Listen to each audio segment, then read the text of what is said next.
नमस्कार, कैसे हैं आप सब। कामना करते हैं कि आप खुश और स्वस्थ होंगे। भगवान जी की पूजा में भावना और श्रद्धा का महत्व सोने और चांदी से ज़्यादा होता है। यह कथा श्री कृष्ण और उनकी दो पत्नी रुक्मणी और सत्यभामा से जुड़ी है। भगवान श्री कृष्ण की पत्नी सत्यभामा के मन में एक दिन बहुत ही अजीब सा विचार आया और वह हठ करने लगी कि श्री कृष्ण जी को अपने गहनों से तोलेंगी। श्री कृष्ण जी को जब ये इस बात का पता चला तो वे सत्यभामा से कुछ नहीं बोले और मन मन मुस्कुराने लगे। सत्यभामा अपने ढेर सारे जेवर ले आई और पल्लड़े के एक तरफ उन्होंने भगवान को बिठा दिया और दूसरी तरफ अपने जेवर रखने लगी, लेकिन पल्लड़ा अभी भगवान की तरफ ही झुका था। सत्यभामा के पास जेवरों की कोई कमी नहीं थी। वो जाकर अपने ढेर सारे जेवर ले आई और पल्लड़ा जरा भी नहीं हिला। सत्यभामा ने अपने ढेर सारे जेवर तराजू पर रख दिए, लेकिन कोई फायदा नहीं हुआ। अंत में वह थक कर बैठ गई। तभी वहाँ रुक्मणी जी आ गई।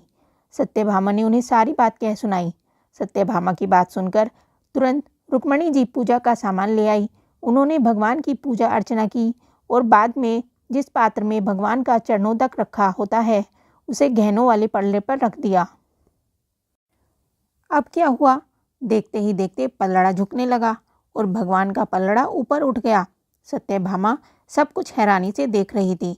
उसको समझ नहीं आया कि जो पल्लड़ा उनके इतने सारे गहनों से नहीं झुका, वो एक ही हल्के से पात्र से कैसे झुक गया।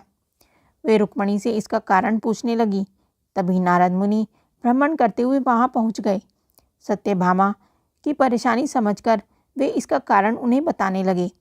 नारद जी बोले, भगवान की पूजा में महत्व सोने चांदी के गहनों का नहीं होता, बल्कि सच्ची भावना और श्रद्धा का होता है। रुक्मणी ने अत्यंत प्रेम से भगवान का पूजन किया, जिससे उनकी श्रद्धा और भक्ति की ताकत चरणोदक में समा गई। जब रुक्मणी ने वह पात्र तराजू पर रखा तो उनकी भक्ति की ताकत से पल्लड़ा नीचे चला गया।